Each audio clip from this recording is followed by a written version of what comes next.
You know, sometime between now and what it seems May 31st, we were planning on doing episodes that weren't necessarily about Star Wars Galaxy's Edge, but there's so much to talk about when it comes to it. Welcome to the Party of Two podcast. I'm one of your hosts, the internet's Mark B. Donica. And I'm your other host, Andrea Donica. And today we were dropped with even more Galaxy's Edge news that Galaxy's Edge will be opening ahead of schedule at the Disneyland Resort on May 31st, with Phase 2 seemingly happening in later?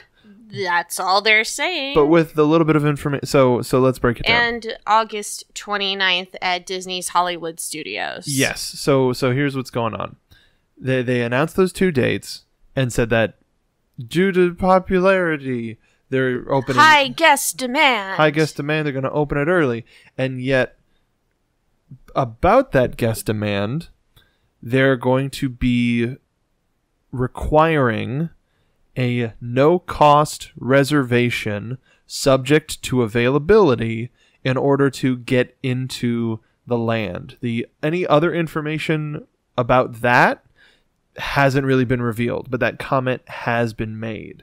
But if you stay at one of the 3 hotels, you get a reservation, and there is early morning access at Walt Disney World. Magic morning hours. Magic morning. And for that no-cost reservation system for Disneyland, that is going to be needed to visit Galaxy's Edge between May 31st and June 23rd specifically. That's why I wanted to bring that piece of information up as well, because then that sort of gives us, well, does that mean that Rise of the Resistance is going to be open after then? That's what I'm wondering too, because remember when we talked about this before, people kind of looking at the blackout days and everything on the Disney calendar were noticing that the last week in June was when the blackouts were going to start to change. So that's when everyone just assumed that Galaxy's Edge was going to open. So now I'm thinking that maybe that's actually their target time for Rise of the Resistance to open. And with the sheer amount of moving parts with Rise of the Resistance, it's not surprising, but this sort of takes it why don't you just wait for it to be open? Wait to open it. But they want to take advantage of that early summer stuff. I'm sure they wanted to get a little bit, even though they're trying to keep people out, it sounds like they also want to get a little bit of that annual pass holder dollar bill. And they want to slowly start filtering people in, because that's the other thing too. Blockouts for annual passes, while they are now changing even more additionally, and the calendar keeps fluctuating, there is still a chance for, say, a deluxe annual pass holder to be able to go in on May 31st and see it. And it also gives those pass holders a chance to check things out in the land when it will soft open, because we know that that's just what's going to happen. It's the way that they make sure that everything is working correctly, because those cast members have to actually test things in real time with real guests and start to see how the infrastructure is working. And something that I found really interesting too was that in the article that Disney posted on the Disney Parks blog is they actually say capacity in the actual thing. I've never actually heard Disney actually say in an official press release anything about capacity. So that's really fascinating to me. Does it have the number there? No. It doesn't say a number. It's just where is it? Capacity is limited. Capacity is limited. Oh sure. My gosh. I have never heard them say anything like that before for a public release. This is, it's got me a little worried. Well, at the same time, remember when Hogsmeade opened? They had capacity, and they were working with temporary, limited access. Hey, come they back. were doing a reservation system as well. We're at capacity. Please come back at a later time to see if we have any availability. And that wasn't terrible. No. It was a little unfortunate, but at the same time, it's like, okay, then we'll go on Despicable Me. Okay, well, like we then explored the rest of the park. So for people who are coming exclusively for Galaxy's Edge, that forces them to enjoy it forces them to enjoy the rest of the park, which is great. Yeah. No, I'm not saying that it's a bad idea, and I'm also glad that they are not charging for this. That's kind of a relief, I think. But seems like where those rumors came from. If there was any sort of people going, oh well, we're gonna have to get tickets, people go tickets, as opposed to it's an availability thing and you just make a reservation. Yeah, because people, I think this is their way of owning soft openings. Like you mentioned before, Maybe. Like instead of having unannounced soft openings, they just announce, okay, it's going to be open. The land is open, and we'll actually open it with its own separate fanfare. Iger was saying that Rise of the Resistance is going to have its own special opening as well, which I find is interesting, but that's cool. But also think of what I like is what this tells from a story perspective, because we're here, we get introduced to the story of Batuu.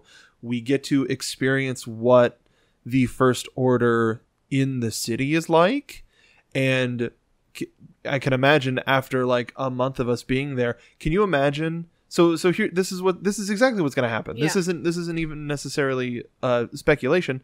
So while we're there, because everything is in story, we're going to start to hear rumblings that there's going to be some sort of a resistance movement, which will lead to the opening, quote unquote, of Rise of the Resistance. So if people who are there day one and spend as much time as they can there will literally be a part of the experience. They can probably find out little bits of information here and there, and that adds to the reality and the special nature of what this land is supposed to represent, of us being in and so even more so, I'm digging it. We've been told since the beginning that you can be recruited into the Resistance, this, that, or the other thing. So, oh my god, what if they're No, what if for whatever reason, if you just wanted to mess with the meta of the world and wanted to join the First Order, what if you hear that piece of information and you report it to a stormtrooper and they take that employee away? And then for the rest of the day, it's like, well, I guess we'll put you in a mask and get you back out there or something. And I think that's where I talked about in a previous episode, if we were going to get any sort of alien races, that would be a benefit of having an alien race, to where it's like, okay, somebody ratted you out. Now we're going to put you in a makeup chair and then get you back out so that you can finish your shift. But like we're going to have about a month, based on the information we have, we're going to have about a month to legitimately take part in the Resistance becoming a part of this area of the galaxy. And as a Star Wars fan, that's awesome. Yeah. Like they talk about us the second we walk into the world, we are a part of the Star Wars universe. This is it. This is legit. Yeah. I was really, I'm not going to lie. Of course, I was disappointed when I first heard that Rise of the Resistance wasn't going to be open with the rest of the land.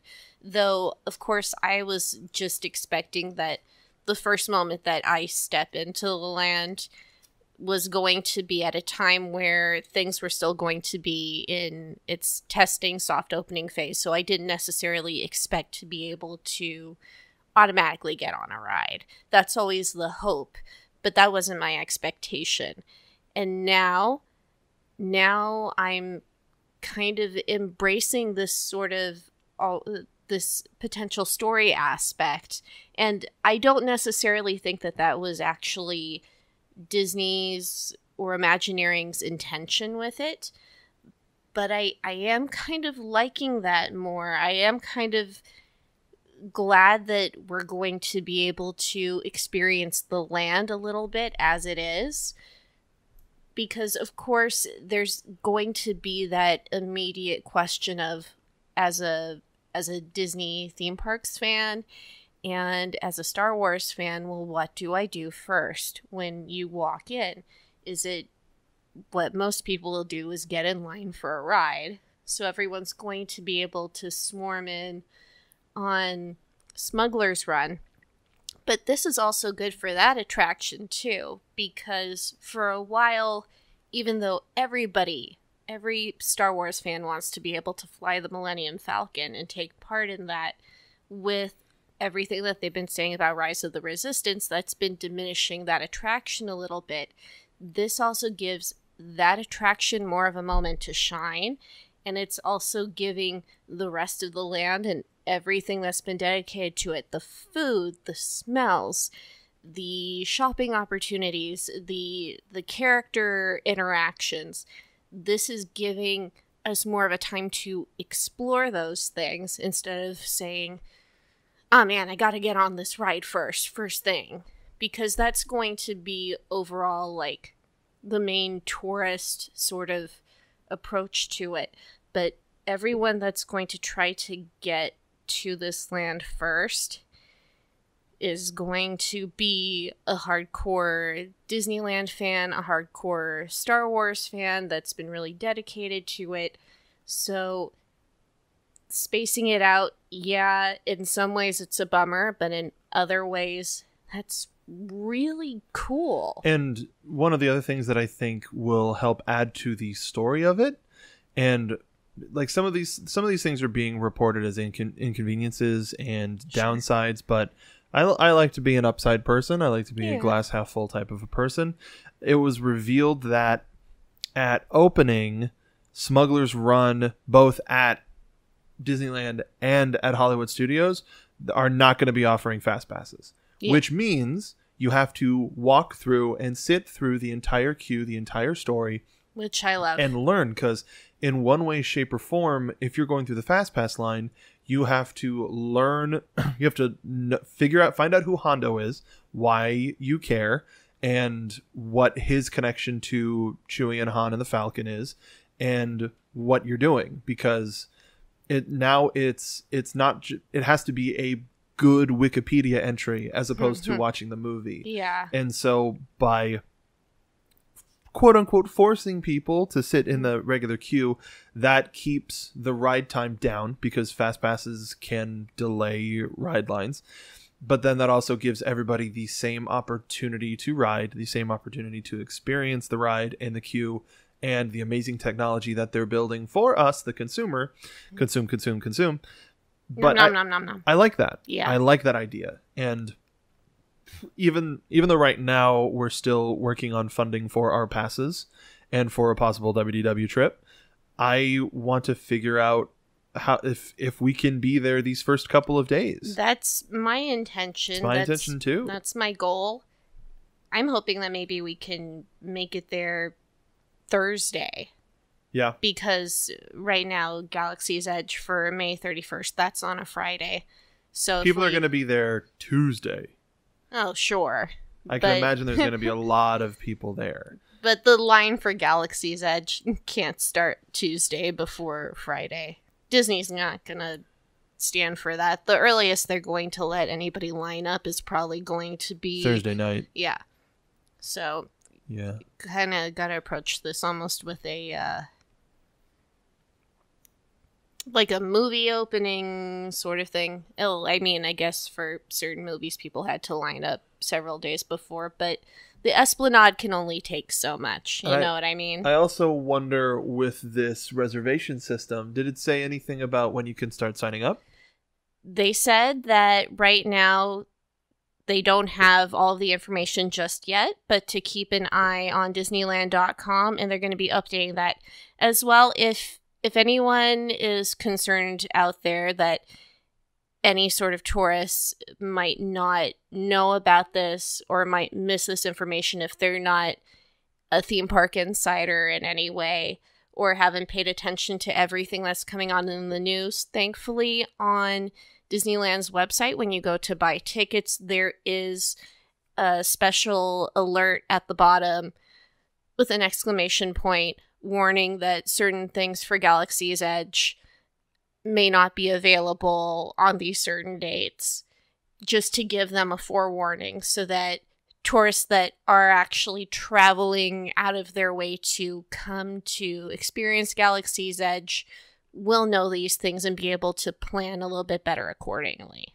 And I would like to believe that they're going to have a certain amount available online, a certain amount available in park, because sometimes there are families that just come from Middle America or wherever, I should say, that don't really use the internet that much, just in general, let alone like people show up, buy their tickets at the front gate, and then go in. Like, even if they're traveling across the country, they don't pre-buy tickets. They walk up to the gate, buy it, and then walk in. And then from there, I can imagine them having some sort of a similar digital infrastructure as like the Fast Pass system in Walt Disney World, where if you know you're going, here are some available times, and then that's your time. Yeah. Now, I wonder what the other side of that is. If it's going to be anything like, do you have a time limit? Or probably similar to a Fast Pass window. Well, no, a time limit you of need to come between this time and this time. But I mean, hey, you've been here for 2 hours, leave.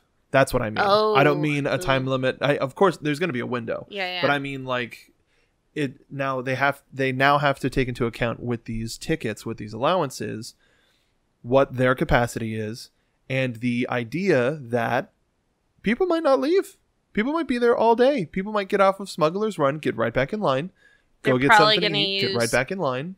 There's probably going to be, if there was a time limit, and Disney may or may not go that way, similar to when they have special ticketed events, when those people get a specially colored wristband. Perhaps if they are doing different time frames throughout the day, maybe, between the hours of 8 a.m. to 11 or 12 p.m. or 11 a.m., I'm sorry.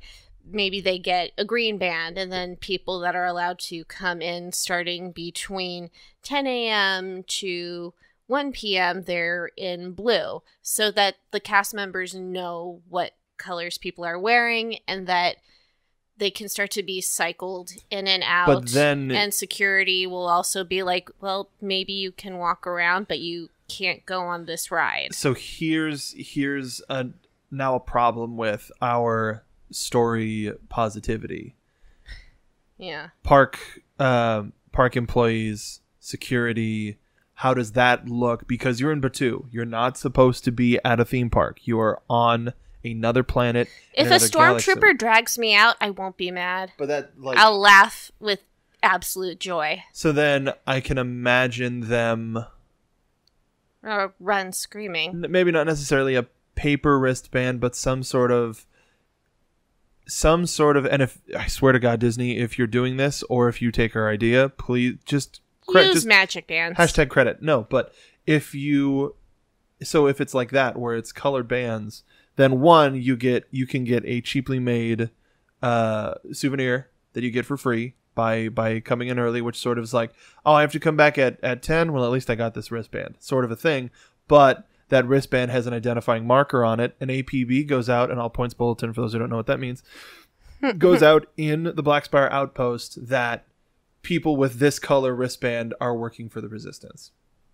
And then that gets people over out of Black Spire, which has the food, the shopping, and the ride, and over into the Resistance area, which may or may not be open, but that way that gets folks out of there, and then it's like, oh, well, we can't go back in there or we'll get in trouble, quote unquote, whatever. And then that naturally filters them out. Something like that. Well, that would work too, because that's going to be next to an entrance and exit point into the land. Mm-hmm. So that would make sense from a guest flow perspective. Yeah, it's really... all of these details are interesting. Obviously, Diz Twitter is freaking out over it right now. And, I mean, mostly I'm seeing a lot of people complaining about Rise of the Resistance not being open at the same time. Though some people are like, not too bothered by it. But I like your take of it gives both rides a time to shine. Yeah. And when all of the Disney contingent spends that first month writing and rewriting Smuggler's Run, by the time Rise of the Resistance comes up, that line's not going to be as long, at least for a little bit. And I would like for both rides to be open for an extended period of time. Actually, you know what? I don't think they should put FastPass on either of the rides, because unless you if you're using your phone for Disney Play for all of the stuff for translating the Arabesh and all of that, then maybe. But the traditional put your ticket in, get a card thing doesn't fit with the theming. No. And especially with how specialized Rise of the Resistance is supposed to be, of where the ride quote unquote starts and where it stops, sort of a thing. You need to experience that whole thing. If we're in a highly themed land like that, instead of just like a chained switchback like we'd be at like a Knott's or a Six Flags, that's nice. You know, especially with the Resistance area is this nice forested, wooded area. The Smuggler's Run is all supposed to be in and out of like various caves and carvings and stuff like that. Cool. Indoors for that one. Like, there's a lot of positives to not having fast passes on either of those rides. If they make it like a digital special or a benefit of staying at the hotel, fine, because then you're not there and you can show somebody something and that's there. But to have it, as my Star Wars fan overriding my Parks fan, I'd like to walk on these rides, sure, great. But at the same time, I'm a big fan of Hondo. And what's the fast pass for Rise of the Resistance going to be? Because if it's just walk up and, hey, thanks for joining, get on this Imperial craft, or get on this ship that we stole, and then blah blah blah. Like, the story wise, how can they make fast pass work? I brought it up for Smuggler's Run, but now even more so. For Smuggler's Run, I'm not 100% sure, and I don't want to be rushed through the Millennium Falcon by any means when exploring it. I am so psyched for that in the queue. But for Rise of the Resistance, I'm almost thinking that because as far as I've heard, FastPass is going to be coming in, and how that's going to work logistically, I don't know. But for Rise of the Resistance, I almost have a feeling that for being recruited by the rebellion, the Resistance, going through the first part to their transport pod, and then getting captured by the Imperials. I think that once you get to that part of the queue, that's another part of it. I think that might be where FastPass is going to play a part, where basically maybe there's going to be a story element of the Imperial officers being like, you guys, follow me, and kind of rushing you through. Yeah, if there's a boots on the ground of you're a high value target, and so they need to send you up to home base right away. That could work. And that would actually be pretty cool. That'd be terrifying. Yeah. Like, I mean, the whole thing's going to be terrifying, but really, really awesome. Like, you're being, there's a way to make that work. Oh boy. I mean, other than this news, there's some stuff going on around the world of the theme parks, but Disney's really trying to get ahead of as many things as possible. That's the other thing that people are saying too. They're trying their hardest to beat out in terms of time for any other theme parks that are opening anything for this summer. They are trying to beat it out as quickly and efficiently as they can. More specifically, Hagrid's Magical Creatures Motorbike Adventure opens June 13th. Yeah. So if anybody was planning to... Well, I mean, I would be hard-pressed to find somebody who was making plans to travel to Orlando this is like we were talking about last time. This is just enough time to be like, we should go to California instead, because that way we can get to Star Wars, and this is heating up. And the other interesting thing about all of this too is, while Iger announced these dates at the shareholder meeting, we still don't have an opening date for Mickey and Minnie's Runaway Railway.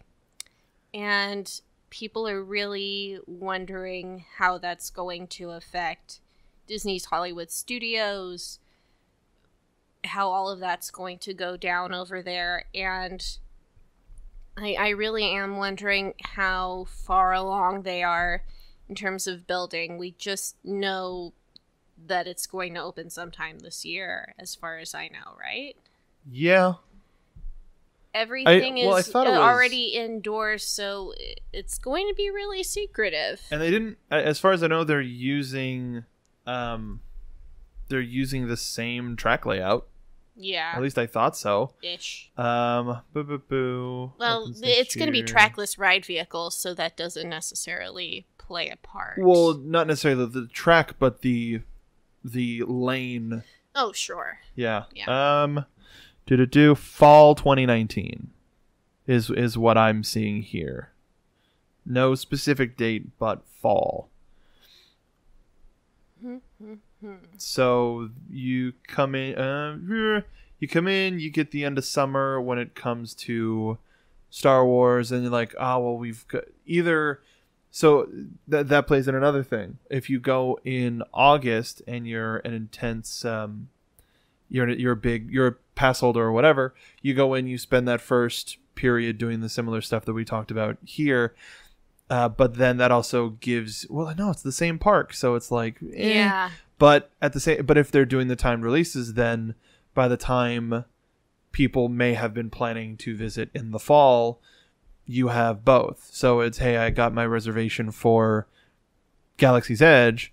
Let's get in this line for Mickey and Minnie, or vice versa. Or before we get to this ride, let's go to here. Yeah, this is a very interesting strategy. Yeah, it's fascinating, and we're going to keep an eye on all of the news that comes out about the reservation system and share that with you guys. Right now, I'm going to say, for anyone listening, if you can stay at one of the Disney parks, hotels specifically, do it, because you're going to get that reservation automatically to your name. It might be much more difficult for everybody else because it's probably going to be some sort of online option. And we know how the US internet works and how websites work when everybody tries to log on at the same time and make a reservation for something. So if you have that opportunity, take it. I'm almost now wondering if we need to stay at one of the hotels. Which one? Both. Dang. I was thinking about it for Florida just because. Oh, sure. Just because it makes sense. Like if we get early magic hours, early morning magic hours, that makes sense. And when, I mean, it kind of goes without saying, we gotta stay in that Star Wars hotel when it opens. Oh, of course. That's gonna be our second honeymoon. But yeah, I think. Do we have any more speculation that we want to pop out there?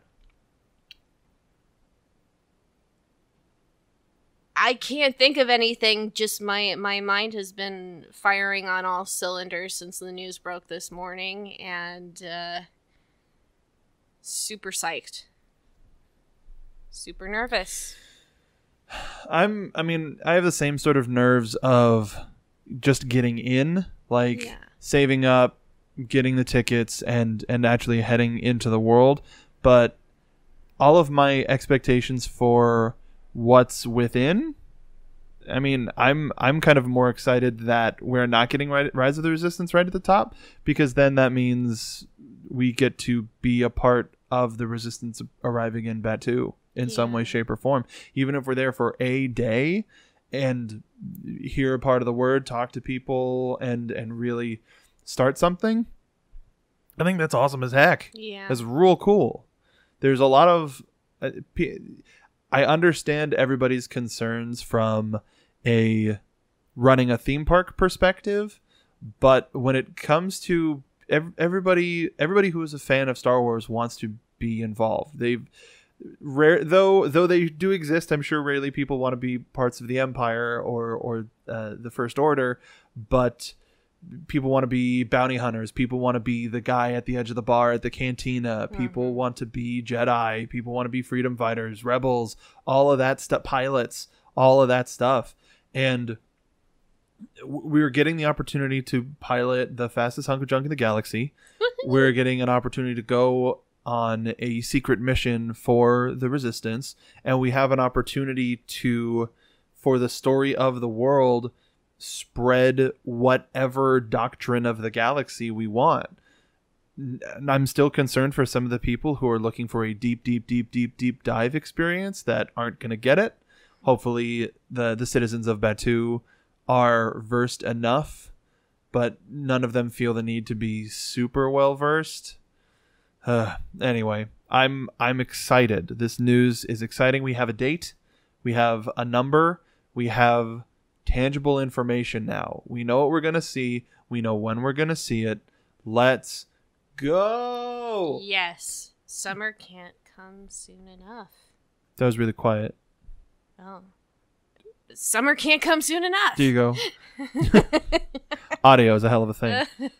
So I guess that'll do it for this episode of the Party of Two podcast. Stay tuned here. As much as I like having a schedule, sometimes when we've put off doing a show, news breaks and we get to do it that day. Every single time. That's pretty great. That's pretty good. Like, we've got some stuff in the well of what we want to talk about and what we want to cover, but speculation like this is always fun. Yeah. It's always a good time. Absolutely. But before we go, where can the folks keep an eye on your social medias? You can find me on Instagram and on Twitter at DoleWhipDrea. You can find me at Mark B. Donica. I do a bunch of other shows if you like wrestling, if you like animation. And I recently did something with a friend of mine about Kingdom Hearts 3. That's about all I'm going to say because we haven't announced anything yet. I just want to say that it evolved from a, hey, I want to talk about this with somebody, to a day of recording, to hours of recording, to what are we going to do with all of this recording, to now we have a pretty fun name for it and a pretty fun idea. But for more on that, follow me at Mark B. Donica, Instagram Mark B. Donica, though Andrea sort of kills it, the Instagram game, a lot more than I do. I like doing Instagram stories and doing weird things on there, so if anything, follow me for that. But make sure to follow the show at Party of Two Pod. Make sure to check out our store, tpublic.com/partyof2. We've got a couple of things on there. I want to figure something out for Galaxy's Edge. Absolutely. So that we can put something I was up. just going to say. Yeah, there's some there's some easy stuff. Yeah, I got a couple ideas. But for now, thank you for listening to this episode of the Party of Two podcast. Let's punch it, and we'll see you on the next ride.